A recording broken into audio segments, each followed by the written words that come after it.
Assalamualaikum warahmatullahi wabarakatuh. Apa kabar kalian? Semoga kalian baik-baik saja dan tetap diberikan kesehatan oleh Allah Subhanahu wa taala. Bantu channel kami dengan cara subscribe dan tekan tombol lonceng kalian. Terima kasih. Semoga kisah ini bermanfaat.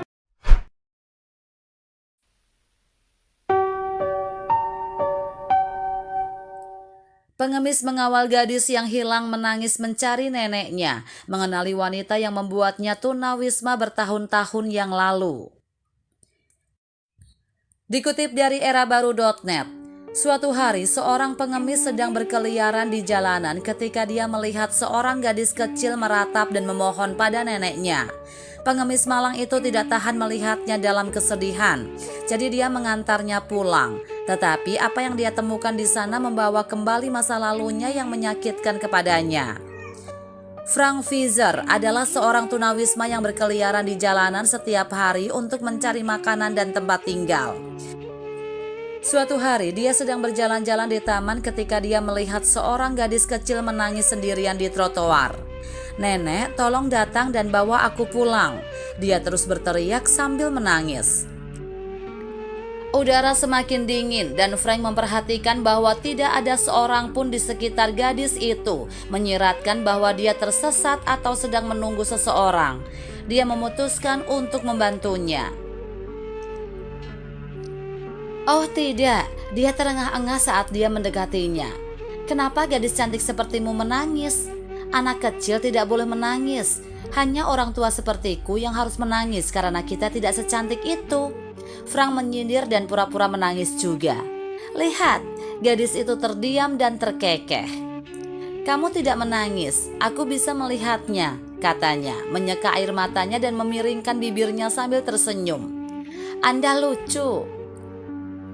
"Tidak, aku menangis. Tolong jangan lihat aku. Aku terlihat jelek saat menangis." Tambahnya membenamkan wajahnya di balik tangannya dan berpura-pura menangis keras. Mendengar itu, gadis itu yang berusia tidak lebih dari 4 atau 5 tahun tidak bisa berhenti tertawa. "Oke, katakan padaku, mengapa kamu menangis?" dia bertanya dengan manis. Saat Frank mengintip di antara tangannya dan melihatnya tersenyum, dia duduk di sampingnya dan berkata, "Karena aku melihat seorang gadis kecil yang cantik menangis. Tapi siapa nama gadis cantik itu? Apakah kamu menunggu seseorang?" Gadis itu tersenyum. "Namaku Julie. Aku menunggu nenekku. Dia menjemputku dari taman kanak-kanak setiap hari di sini. Tetapi dia terlambat dan aku takut sendirian. Jadi aku mulai menangis." "Apakah itu semuanya?" Frank memberinya senyum hangat. "Jangan khawatir, aku bisa membantumu. Omong-omong, aku Frank. Di mana kamu tinggal?" Julie menggelengkan kepalanya. "Kami tinggal di sebuah rumah tua di sekitar sini, tapi saya tidak tahu alamatnya karena nenek menjemput saya setiap hari."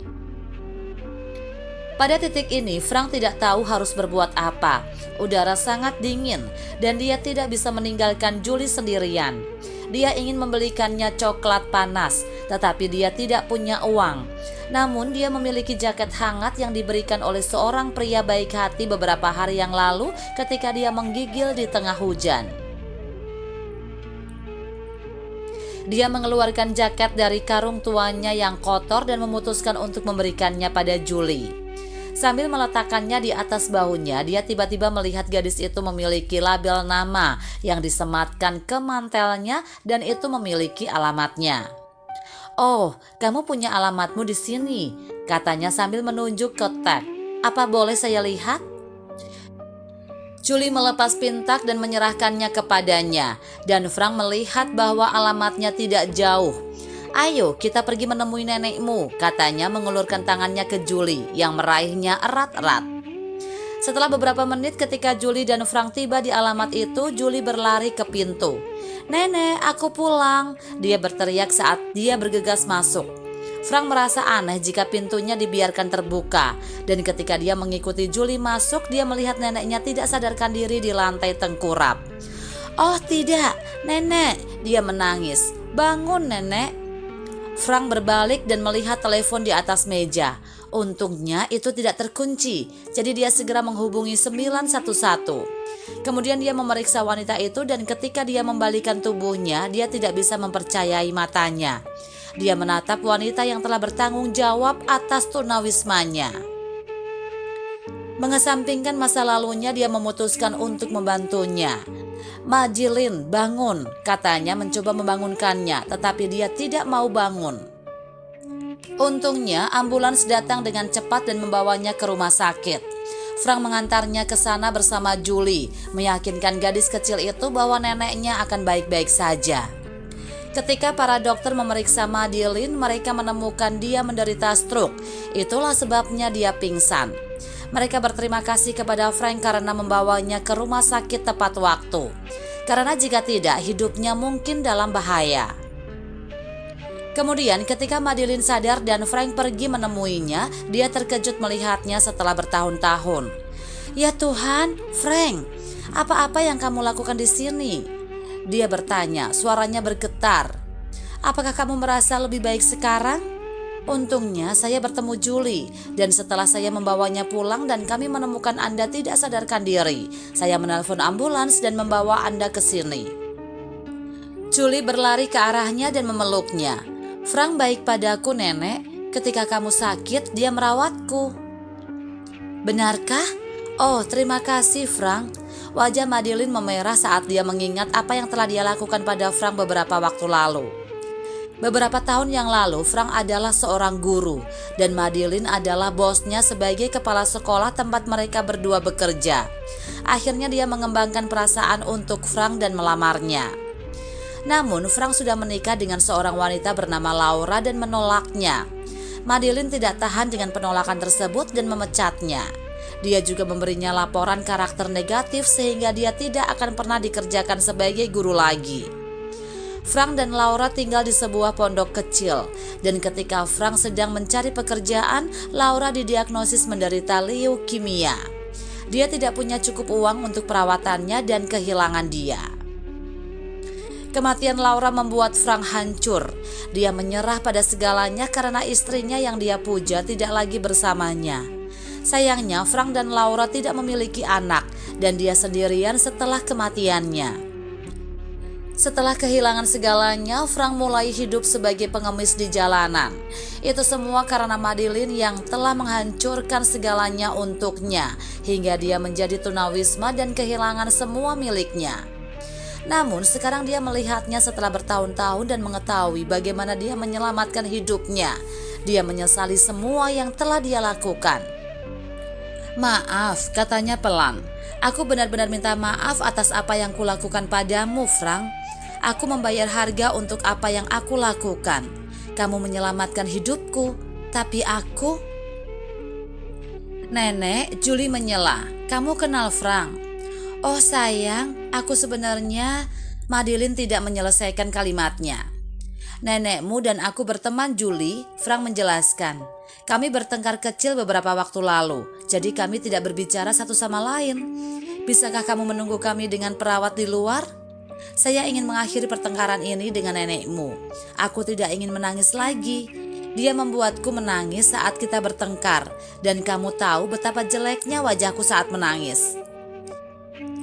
Julie terkekeh. "Oke, aku akan menunggu di luar. Tapi Frank," katanya sebelum pergi, "kamu terlihat lucu saat menangis, tidak jelek." Saat Julie pergi, Madilyn menangis. "Saya sangat menyesal, Frank.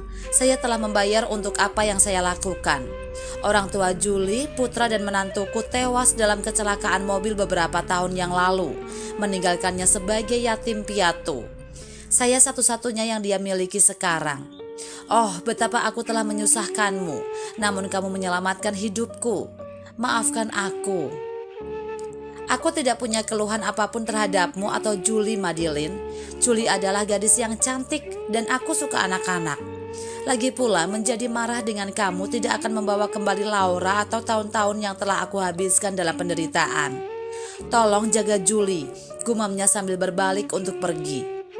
Tapi Madilyn menghentikannya, masih merasa tidak enak tentang apa yang telah dia lakukan. Dia ingin menebus dosanya sehingga dia mengundang Frank untuk kembali ke sekolah sebagai guru. "Saya pensiun beberapa waktu yang lalu, tetapi saya dapat menarik beberapa tali untuk Anda," katanya. Tapi Frank menolak. Dia tidak lagi sedih dan sendirian karena dia telah menemukan seorang teman dalam gadis yang menangis, yang sering dia temui ketika dia menunggu neneknya di luar sekolahnya. Nah, apa yang bisa kita pelajari dari cerita ini? Anda tidak dapat menghindari kesalahan Anda karena mereka akan kembali menggigit Anda. Madeline mengambil semuanya dari Frank pada satu titik. Ketika dia kehilangan putra dan menantunya, dia menyesali perbuatannya. Tindakan gegabah Anda dapat menghancurkan hidup seseorang. Madeline memecat Frank karena dia tidak tahan dengan penolakannya, dan keputusannya menghancurkan hidup Frank.